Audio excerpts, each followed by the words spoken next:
はい、こんにちは。多聞丸のカンコレ多聞丸です。本日は、夏イベント空振りや岬沖海戦の第1ゲージの攻略を配信していこうと思いますので、よろしくお願いいたします。それでは、早速ですね、出撃メンバーの紹介からいきたいと思います。かのやさん、こんばんは。はい、かのやさん、こんばんはです。今日もよろしくお願いします。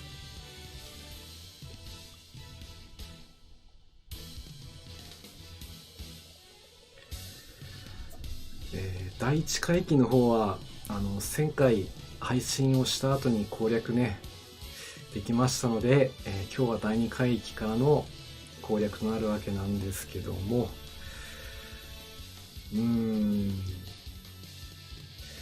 第1回忌ですでにお札が2つで、ここからも先に行くにはね2つお札をつけなければいけなくて、誰をね出していかなきゃいけないかというのを非常に悩みました。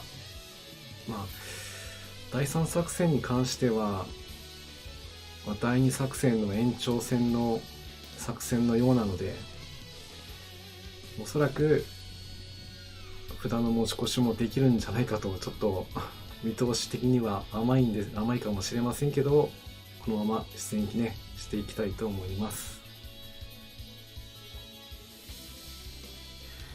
出撃の艦隊は第3艦隊の遊撃部隊になります。機関には大淀、道中避難をする可能性があるので、こちらに遊撃部隊の艦隊司令部ですね、装備をさせています。あとは索敵が必要になりますので、偵察機を2スロット、そして、主砲とスロットですね、こちらに、スロットの方には10センチの連装広角砲の増設機銃といった装備にして連撃もできるようにしていきたいと思います。空母9さん、こんばんはです。今日もよろしくお願いします。2番艦はフレッチャーです。一応サムのフレッチャーになります。対空と、道中対戦があるので、それを兼ねての出撃となっていますし、その後のね作戦にも活躍してもらおうと思って選びました。あとムツキとキサラギ、この2人が今回、ダイハツ艦を装備できる艦ムスになります。イデヤさん、こんばんは。仕事終わってきました。イデヤさん、こんばんはです。仕事お疲れ様でした。今本当に始まったところなので、今日もよろしくお願いします。輸送作戦ということになりますので、ムツキとキサラギにはダイハツを装備してるんですけど、キサラギだけには AB 艇を装備しました。一応道中の PT 対策には一応なっているようなので、これはこのまま続けていきたいなと思います。そして、前回のルンガ沖で活躍しましたねフロシオ、ここで出撃になります。道中の空襲および PT 対策のための、編成になっております。カットインねやっぱりないとちょっと辛いので装備しています。そして、浜風を今回は出撃になります。道中の対戦、先制対戦と、あとは対空襲ですね、ここも兼ねていますね。に関して以前タラント空襲ではとコメントしましたが、その後の運営推によれば違うっぽい。そうですね、おそらくで私も調べてもまだね情報少なすぎるんではっきりは言えないんですけど、どうも今回の戦いは地中海で多分冠水するというのは多分これは決まったような感じはします。第1の輸送作戦に引き続き、E2も輸送作戦として、どうもこの作戦、1942年の6月から7月、8月にかけた戦いを今回はモチーフにしてるんじゃないかと私予想をしてるので、多分この次の戦いにはこの第2回帰に出撃したメンバーそのまま出撃できるんじゃないかというふうに勝手に想像していたりします。そして最後は、水上規模艦日清です。こちらはサブ艦です。ダイハツと、あとはね、もう対空でしたらこのワイン砲、作戦、すなわちマルタ島攻防戦かなと。そうですね、多分そのペデスタル作戦ですね。かなり大規模な輸送作戦ということなので、おそらくその作戦だろうというふうに思います。本当はね、この輸送作戦、ダイハツもっとガン積みにしていけば回数は少なくて済むんですけども、結構ね、道中がきついということで、以上の7名の出撃になります。道中の方には、支援艦隊出していきます。道中支援の、対戦仕様ですね。軽空母4隻の駆逐艦2隻、これで道中の対潜水艦船の相当と、TP も1隻落としてくれればいいかなと思って選んでます。また今回のですね、輸送作戦なんですけど、ボスがねかなり手強い、空母世紀2ですね。夏仕様、この子落とすの多分無理なので、A 勝利も今ね、何回か出撃した感じだと、強編成で来られると2回に1回ぐらいしか A 勝利取れそうにないです。それくらい、ダイハツだけ積んでいけばなんとかなるっていう感じでもないので、支援艦隊も出していきたいと思います。そしてあと最後に基地航空隊ですね。第1航空隊には陸戦1の艦鋼3の装備にしています。第2航空隊も同様の編成となっています。一番初めは陸航隊の4でね、4の陸航隊で行ったんですけど、大惨事になりまして、2機関機多数発生と。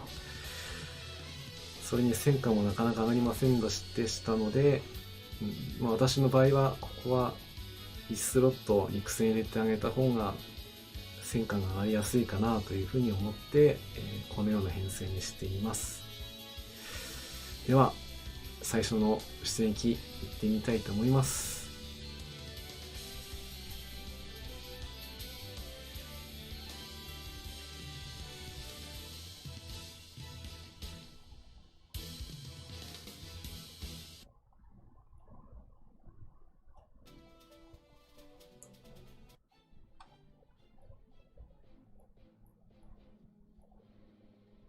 これでいいのかしら。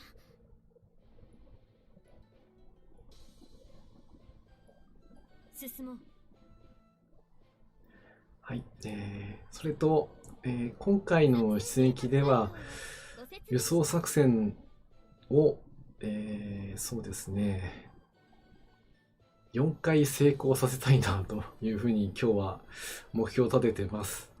なので、それが成功できたら今日の配信はそこで終了という感じになりますので、よろしくお願いします。航空隊との共同作戦が可能です。あとね、ご出撃対策のために、第一艦隊には丸井を1人置いています。まあ、これが一番ベストかなと思われました。連合艦隊旗艦大淀出撃いたします。そうですね。あと、今後の配信の予定ですけども、今週の土曜日のね、また20時からライブ配信をする予定になりますので、よろしくお願いします。それと、なかなか敵艦隊ミユ輸送作戦の後にもね、ギミックをやったり、行きましょう。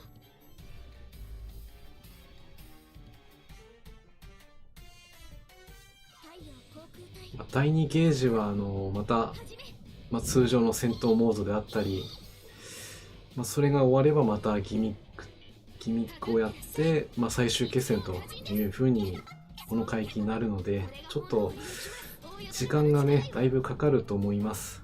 なので、配信外でもそれなりに進めて、見せ場がありそうなところは、前回の E1 のような、動画をちょっとね、ちょっとだけ編集したものを上げていこうかなと思っています。講談作戦については、多分今月中には実装しないんじゃないかなというふうな感じをね、運営さんのコメントで見る限りでは、そう想像がついたので、とりあえずこの第2海域をね、どれだけ戦力を温存して攻略できるかっていうところを見ていただければなと思います。本当に主力艦隊切るに切れないんで怖いですね。最悪積みかねないですからね。そこでこれが駆逐艦の本文です。艦隊増速突入します。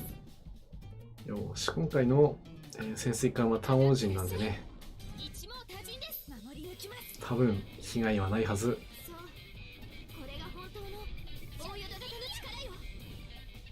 仕方ない形。一応この海域に関しては、軽巡1、水母1、駆逐の編成でね、出撃することも可能です。ただ、護衛隊費をね、使ってしまったときに、駆逐艦4隻の条件を満たしておかないと、逸れてしまう可能性があるので、私今回編成の方では駆逐艦を5隻編成して、もし万が一ね、誰かが大破してしまった時には退避行動にね、入るような感じでいきたいと思っています。実際のところ退避行動したのは2回かな。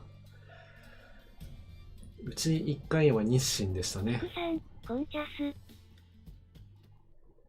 つくさん、こんばんはです。今日もよろしくお願いします。いつもエンディングで、使わせていただいております。とっても感謝ですね。戦闘態勢に。防御力はそんなに変わってないんだけど。それと、つくさん第1海域攻略されたということでおめでとうございます。第2海域の方でも攻略ね、私のことは置いて、攻略しても全く構わないので、どんどん先に進まれてもいいと思うんで、よろしくお願いします。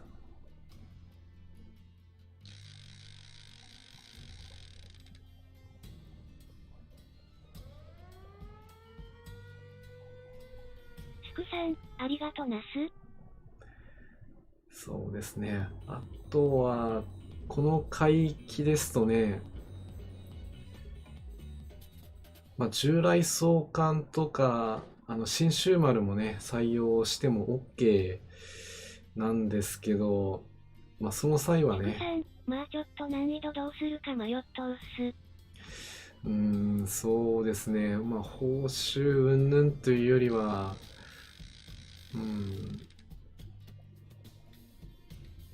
最後のね、ボスの耐久力が予想よりも高いので、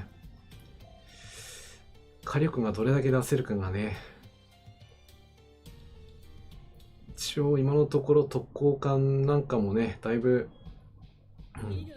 情報出てきてるんで、うまいことやれば倒せそうなんですけど、そこにたどり着くまでにいろんなこの力がないとね、いけないんで。では、最初のボス戦行ってみましょう。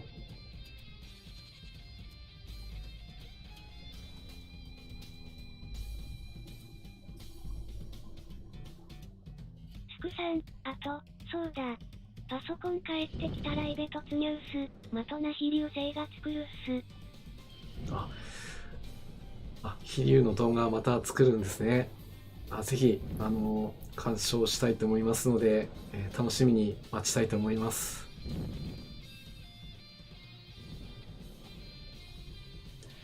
いいですね。ここの戦闘はね、基地航空隊が頑張ってくれないと、もう全く勝負になりませんからね。残敵を操作する。急がずに続け。よし、あと、4隻落とせば勝利。それで十分です。とてもじゃないけど、この姫を落とすのは無理です。星画ですね。了解です。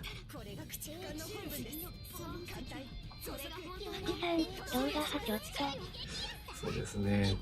動画はね、まあ見てる方は楽しいけど、作る方はね、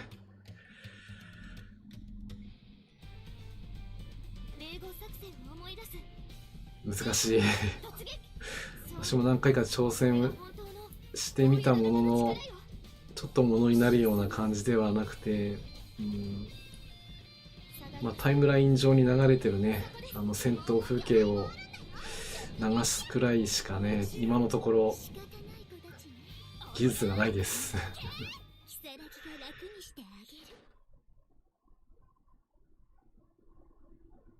よし、今日の最初の戦闘はまずは A 勝利で輸送作戦完了ですね。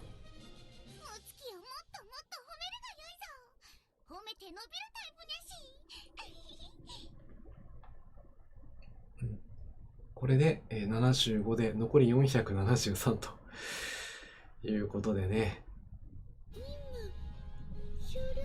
前回イベントでも第2回帰輸送作戦ありましたけど、あの時はね、モグラ輸送作戦みたいな感じでやって、とても時間がかかりましたけど、ここも結構時間かかりますので、じっくりいきたいですね。ひどくやられてしまいました。しばしの入居はちょっと休みたいのね。I'm sorry。少し下がりますね。まあね、さっきの空母火器の編成はあれでもね、一番弱い編成だったので、そんなに被害が出ませんでしたけど、強編成で来られるとね、ほんと辛いんですよね。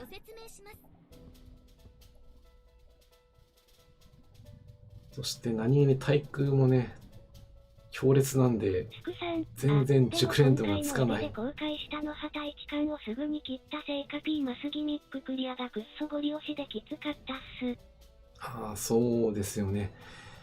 第一回帰の P マス、ね、集積値の耐久力が4500でしたか。ですから、生半可な攻撃力ではね、突破できないので、もうあそこはしょうがないですよね。もう、対地できるカンムス、とりわけダイハツとかね、積める艦を最低2隻は出してあげないと、ちょっと突破するのは無理だと私は思いますので、あとは、誰を切っていくかといったところなんですよね。あ、間違えた。間違えた。遠征出してない。どうする？かのやさん、4800っす。あ、4800、すいません。間違えましたね。4500ではありませんでした。4800。うん。つくさん、オツやったですけど、さすがに体力4桁は無理っす。ねえ。今まででも最高値の値だから、本当にね、うまいことクリティカル出せば4000は無理でも2000くらいは見込めるんで、2発当てれば倒せるというね、いう感じではあるんですけど、うん、ちょっとインフレ気味で困りますね。進もう。あと、先ほどしれっと間違ってね、遠征出しちゃってましたね。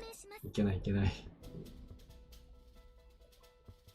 まあ、いつもイベントで言うことですけど、まあ、プレイヤーのね、コンディションがあまり良くないときは、出戦機をね、控えるようにした方がいいですね。本当に間違って出戦機させると大変なことになりますからね。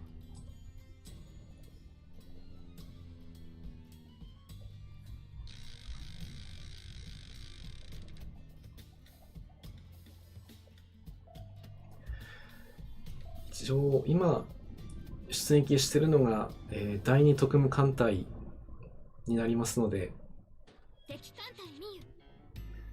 かのやさん、まさか、不良だった前回を軽く超えてくるとは、予想外。そうですね、前回の講談作戦 E4 でね、一番最初の時に対地攻撃をね、しましたけど、あれはあれで大変でしたからね。つくさん、なんとかウグと三式団、数少ない陸戦隊で本当いけるかって半信半疑やったっす。一応、特攻装備になってるみたいなので、通常の海域の時に出る火力よりもね、普段よりも高い数字が出てたんじゃないかと思います。戦車と、まあ、陸戦隊と、あと、まあ、上車と、WG、まあ、これ3つ揃ってれば、まあ、大体落とせそうな雰囲気ではありましたね。あとは前回の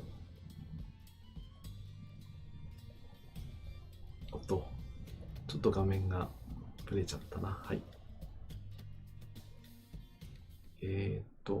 あ、敵艦隊ミユ、砲戦用意。皆さん行きましょう。つくさん、途中から兵に落とそうか気持ち半分言ってましたね。そうですよね。まあ、戦力的には叩けなくても装備の問題でね進めないっていうことになってしまうと、その引き際がね難しくなってきますからね。あたたたたたたた。同行戦でやるとちょっときついかな。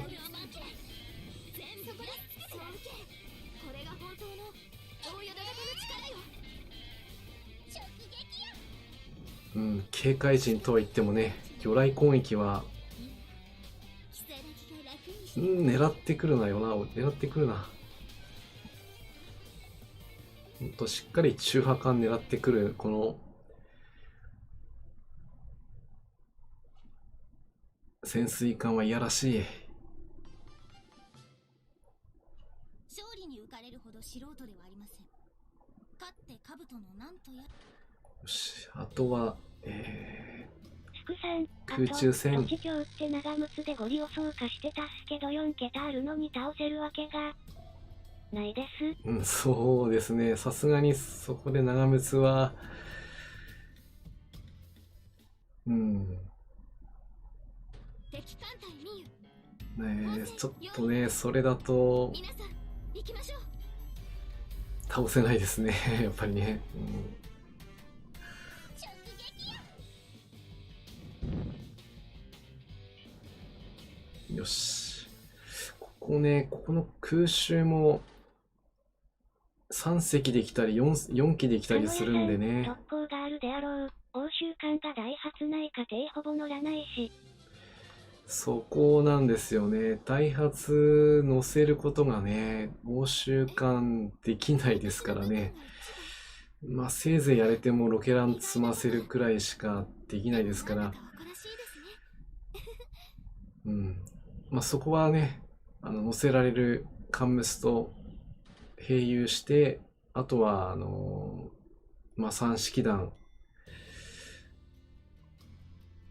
ですかね。それでなんとか突破を図るしかないのかなと思いますね。マジで殺に泣かされた H でしたね。そうですね。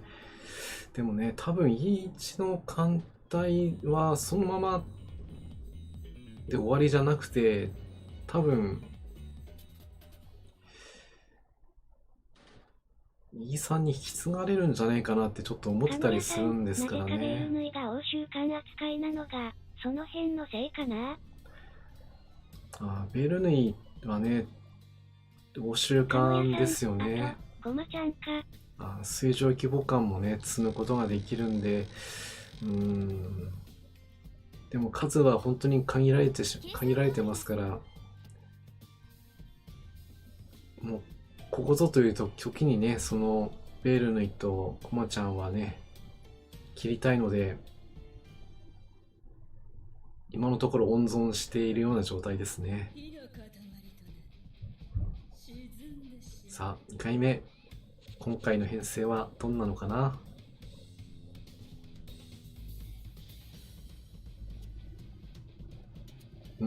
若干強めの編成ですけど、これだったらまだなんとかなるはず。よし、第2航空隊もう一隻を落として、よし、いいですね。これだったらもう A 勝利は目の前。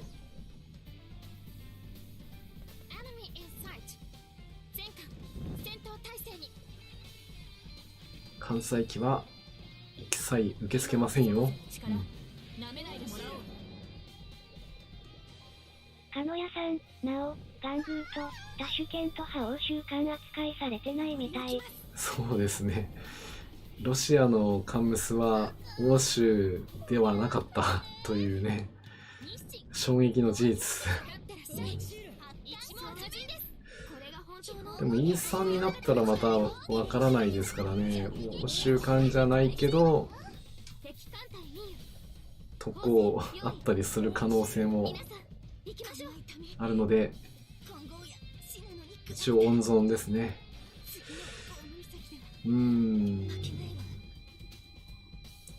一応いい感じに削れましたけど、これ以上やってもね S は無理なので追撃しません。ここで勝利取ろうと思ったら魚雷カットイン艦あと2隻くらい用意しておかないと無理ですもんね。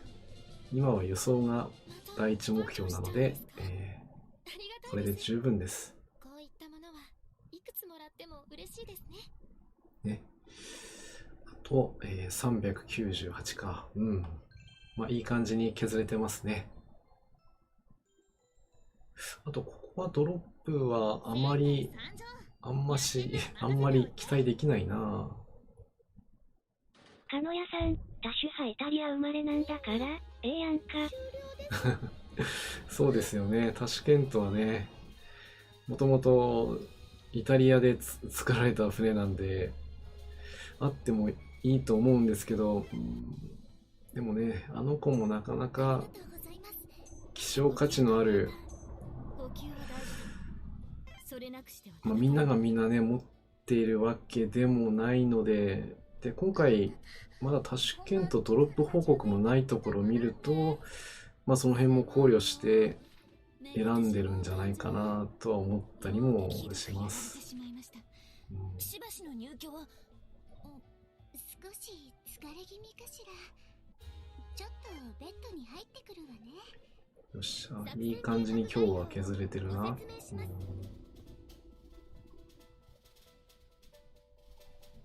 でもね、やっぱり基地航空隊入ってきますと燃料の消費がね一気に加速しますんで、できるだけ少ない回数で突破できたらいいな。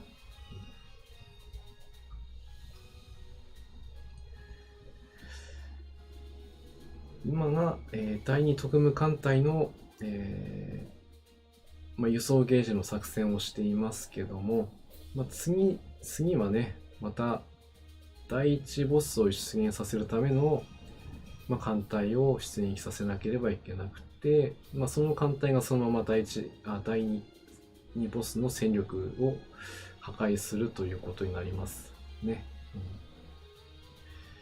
その後この第二特務艦隊で第三ボスのギミックを解除して、でボスの耐久値をねギリギリまで削ってあげたら、装甲破砕でもう一回ということなんで、まだまだ先は長いな。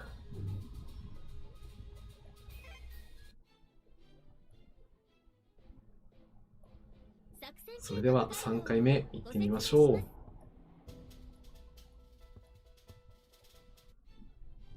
基地航空隊は OK。あと遠征部隊を出して、いいのかしら。進もう。作戦計画概要を前段作戦第2作戦海域作戦要項です。では3回目いってみましょう。全力出撃参りましょ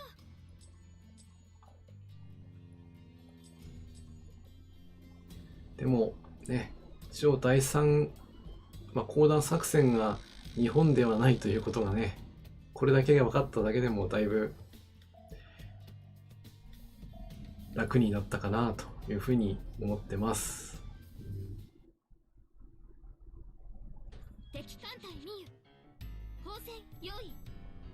皆さん行きましょう。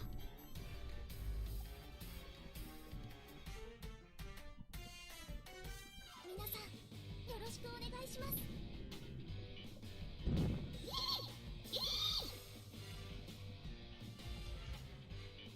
かかってらっしゃい。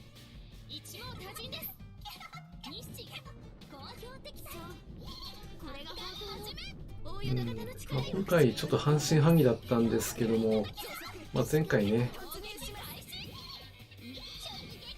ちょっと試していたこの AB 艇、PT に対してはまあですね、火力が出るということが分かりましたので、その代わり駆逐艦に乗せるとねちょっと回避が下がっちゃうんで、そこはねトレードオフなのかなっていう感じはしますね。勝って兜のなんとやらです。鹿野屋さん、最終戦ワープも評判悪かったですからね。最初はねバカンス気分に行ったと思ったらいきなり連れ戻されたっていうのはちょっと言い方が悪いんですけど、もうちょっとね近いとこだったらまだわかるんですけどね、砲戦用意。いきなり皆さん行きましょう。ねフィリピンはきついね逃すわけにはいきません。参ります。福さん、お風呂行く。お風呂行ってらっしゃいこれが駆逐艦の本分です。ゆっくりしていってね。一網多尽です。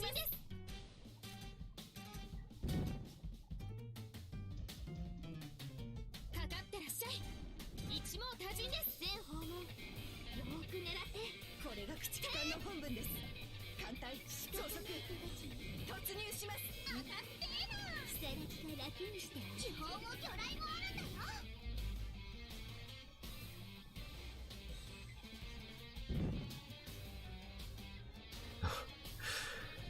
そうですね。鹿野屋さん、こうなの走行にね艇、なんで本実装されないんだろう。そうですよね。武装ダイハツは実装ね、とりあえず回収すれば作れるんですけど、まだ走行艇は作れないんで、嬉しいですね。今回の報酬ではまだ配られてないですから、どうするつもりなのかな。これは、まあ、運営さんに一言物申すと言ってもね、砲戦用意。いいんじゃないかなと思いますね。行きましょう。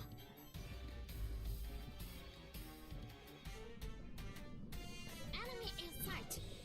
全艦戦闘態勢に。あ、出たね。空襲はね、100% 防げないんだけど、綺麗にもらっちゃったな。鹿野屋さん、単に忘れられてる？この間っていうか先月のね、ランカー報酬の時に、意外なこと。ファルマーの偵察機とかね、新しい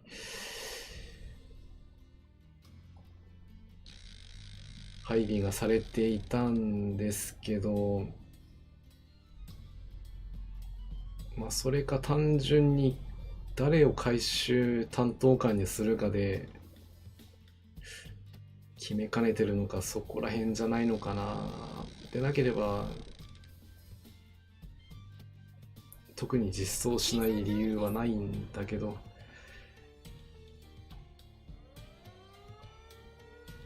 AB 艇ももともとは陸軍なのかな、これは。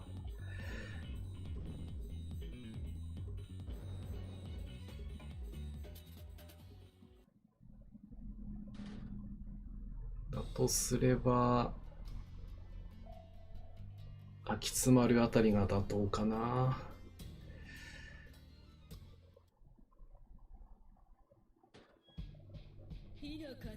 はい、では3回目、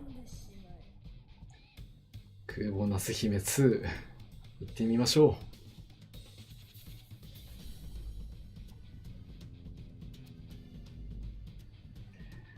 う。今回の、道中はね、警戒陣を使って、切り抜けていますけど、やっぱり警戒陣強いね。イベントだけじゃなくて普段も使いたいそんな装備です。そんな陣形です。そして今日は最強の編成が今のところ来てないんで助かってます。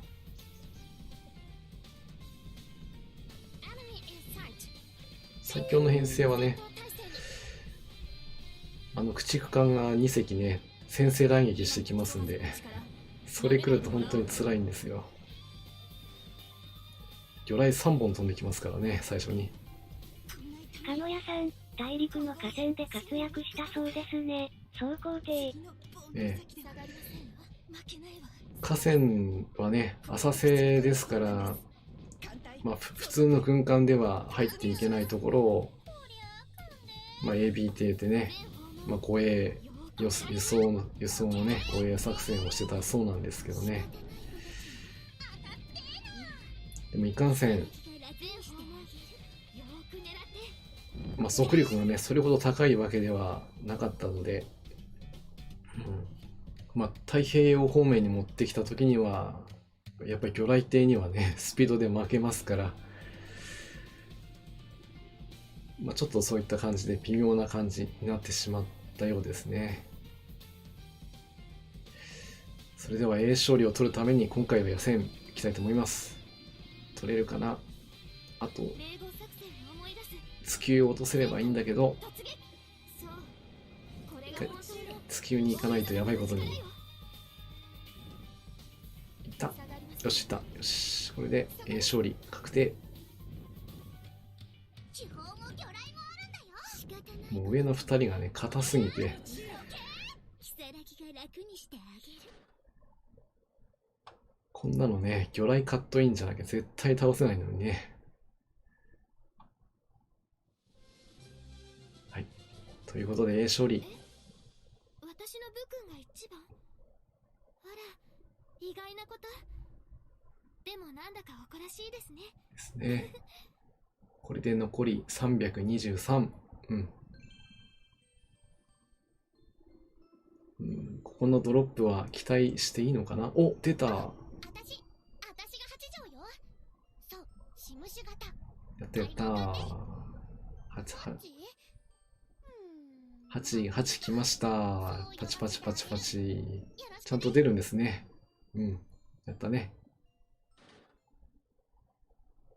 終了です。ちゃんとロックしておこう。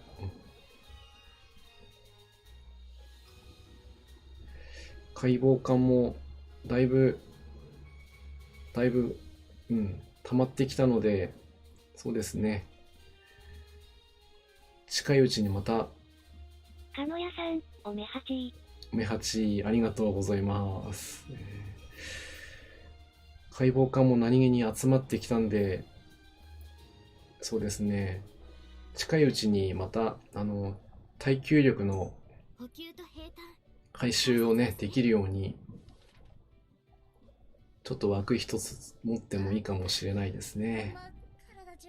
第一回域では、松はボスでね、一回ドロップしてるんで、だいぶいい感じに解剖感は増えてます。かのやさん、うちも出たれあって解剖感。解剖感。でも解剖感も、狙って取れるもんではないんで、もう素直に喜びましょう。そして基地航空隊、さっき特に大被害出てない、表示はされませんでしたけど、またね、銀が剥がれちゃってるな。やっぱ地球がね、落としてくれるからね。その分第2航空隊はだいぶ熟練度が上がってきてますね。やっぱ第1の方がきついな。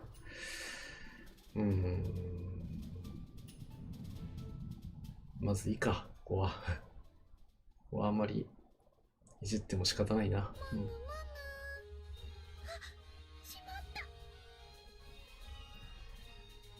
この第一輸送作戦とは言っても、支援艦隊やね、基地を出せば、なんとかね、見ての通り、勝利取ることはできますので、あとは、編成上、この駆逐艦をね、ちょっと多めに5隻にしてますけど、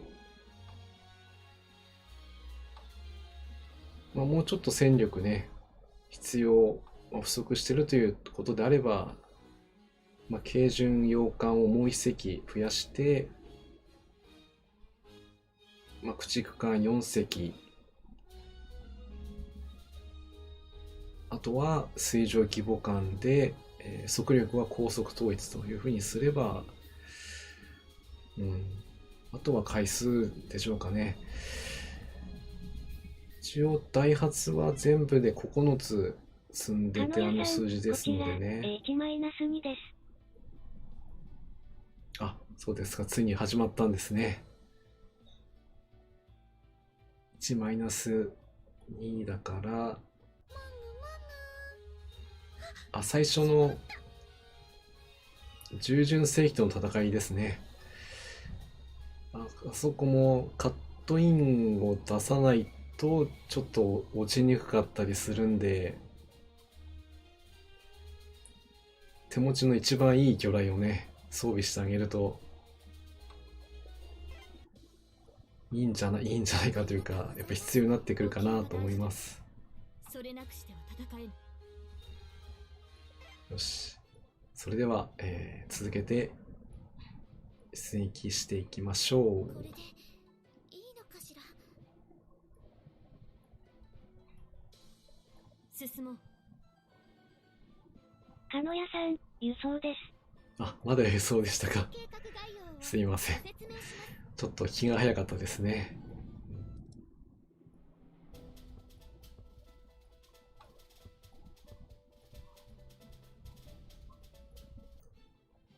あそこも最初は第一特務艦隊での出撃になりますから、まあそうは言ってもな、集積地もいるから、ダイハツ艦もね、積める私の方では、さつきと文月ですね。この2人をその艦隊に当てています。まあちょっと早かったのかもしれないですけど、まあそれでなんとか突破できましたので、多分良かったのかな。基地航空隊も OK。支援艦隊も OK。よし。第二作戦海域、作戦行きましょう。基地後期艦大淀全力出撃参りましょう。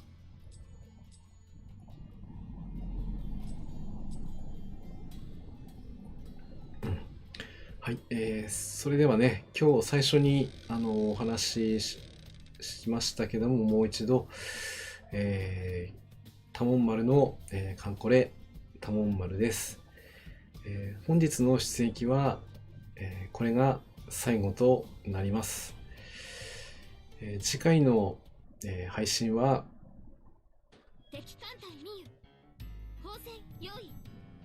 8月28日の土曜日、20時から配信をしていきます。鹿野屋さん、サブイタリアとサブポーラとド217が敵蹴散らしてくれてます。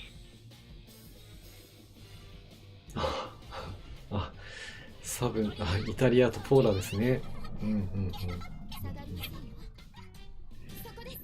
基地航空隊も、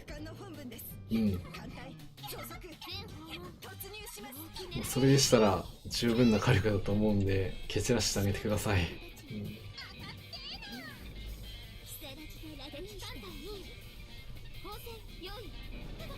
危ない。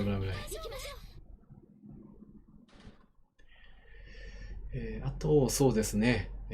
進行状況が今まだ一番最初の箇所なので、多分、次の配信の時には、戦力ゲージのね、突破の時になるんじゃないかと、一応予想して、時間的にも多分そこら辺じゃないかなと思います。砲戦用意。皆さん、行きましょう。まだまだね、イベント始まって、逃すわけにはいきません。参ります。5日、正確には4日ぐらいしか経ってないんで、いろいろとね、有力な情報が出始めています。そこをね、活用しながら攻略を進めていきたいなと思ってます。一式立候から変えてみたら、めちゃ強ですね。と217。一式陸港から、今回は、航続距離がね、近場っていうこともあって、活躍しやすいですよね。今までだと普通にね、航続距離の関係で出せなかったり、多少延長して出してあげても、ちょっとあんまり威力出ないなって感じはあったんですけど、勝利に浮かれるほど素人ではありません。多分今回は特攻装備になってるんじゃないかなというふうに思われますね。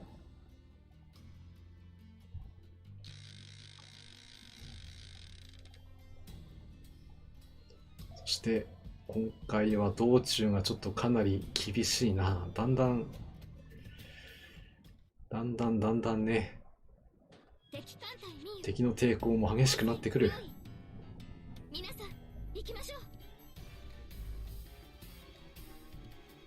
ただね、編成上はあまり対空カットインはそれほど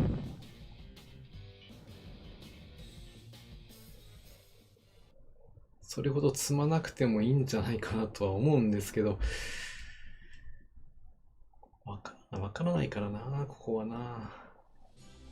もう完全勝利は初めてですね。ここでは今まで何発かね、もらってましたので、これはいい兆候。私の部君が一番。あら、意外なこと。でもなんだか誇らしいですね。かのやさん、前回、出そうとしたら、大抵ちゃんでも届かなかった。そうですね。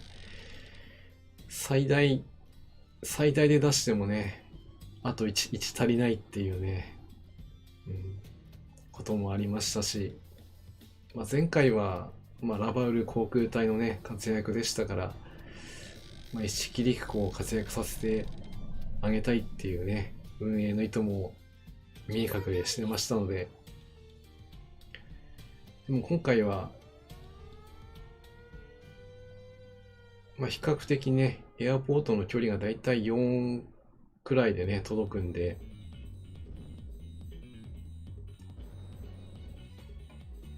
せっかくね、ランカー報酬で配られたものとかもありますけど、私の場合自作で作ったものが一つありますから、それが活躍できる、やはりコレクション冥利に尽きるというものです。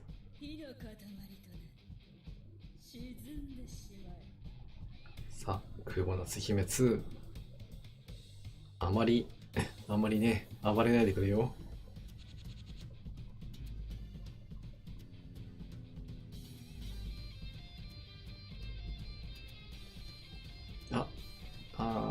最強ではないけど強めの編成ですね。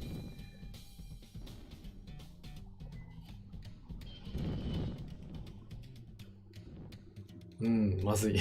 当たらない。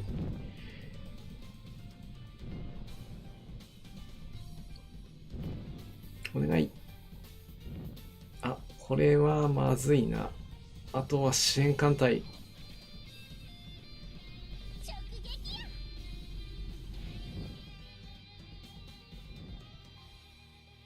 今回はもらっちゃったな。オッケー。あと1隻。この軽巡のフラッグシップ。特攻ついてるですね。問題派特攻ついても、どうなんだろう。高報酬のイタリア爆撃機。イタリア爆撃機、ちょっとね、最初の方で輸送作戦の時に使ってみたんですけど、使った感じは普通に陸鋼を使った方が強いですね。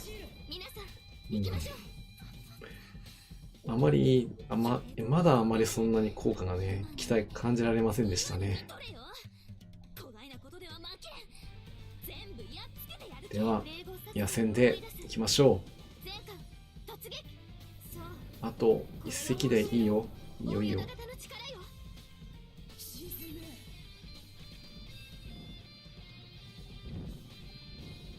そこで引きつけて、まずい。散らばってる。まずい。はい。はい。これが、輸送作戦。微妙ですか？そうですか？そうですね。ちょっと使った感じでは微妙でした。そして、敗北ということで、輸送作戦失敗です。で結構ね、開幕、やっぱり当たってなかったんで、行かないかなと思いましたら、行きませんでしたね。結構ね、ボスがね、吸ってくれるんで、攻撃が通らなかったりしますので、鹿野屋さん、残念。なので、この、輸送作戦に関しては、最初ちょっと調子がね、よくいきましたけど、多分、3回に1回はね、失敗すると思います。運が悪いと2回に1回失敗するくらい、ボスにね、攻撃が通らない。もともと装備してるのも半分以上ダイハツですから、仕方ないんですけども、道中支援は必要かどうかと言われれば、なくてもなんとかなるとは思いますので、もしどうしてもね、道中抜けられそうにないなっていう感じがしたら、出してもいいのかなと。ただ決戦支援は絶対出した方がいいです。これ出すか出さないかで、1隻2隻落ちるか落ちないか決まってきます。基地航空隊と合わせて3隻落としてくれても、あと1隻ね、落とせない場合が今のようなケースなので、3回に1回、いや、違うな、2回に1回取れるという精神状態でね、取り組まれれば、比較的楽にいけるんじゃないかなというふうに思いました。一応まだ攻略途中ですけど、そういう感想です。はい、ということで、本日の配信はここまでということにいたしとうございます。本日もね、ご視聴いただきましてありがとうございます。今はイベント期間中ということで、攻略の方にねちょっと集中して配信の方をやらせてもらおうかと思ってますので、今日は、何の日コーナーの方は一旦中止していきます。鹿野屋さん、お疲れ様でした。途中でもね何回か紹介をしましたけども、スクさん戻った。スクさんお風呂から戻りましたか。ありがとうございます。ちょうど今日の配信はここで終了ということにさせていただきますけども、次回は途中でもね紹介しましたけど、今週の土曜日にねまた8時から配信していきますので、ぜひねまたその時見に来てください。よろしくお願いいたします。それでは、タモン丸のカンコレ、タモン丸です。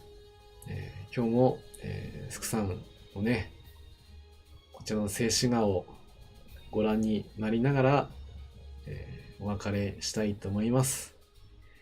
皆さんも、イベント攻略隊長、基礎さんに教えてもらいながら作ったカレーです。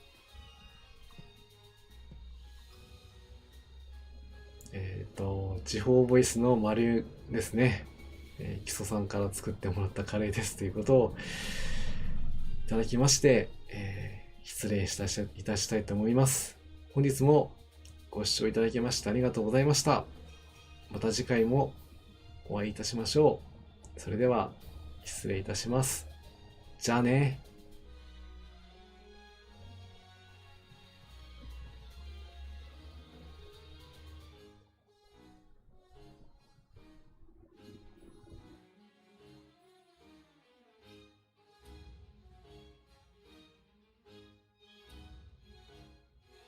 スクさん、おつす。空母級さん、皆さん、お疲れ様でした。招き猫さん、お疲れ様でした。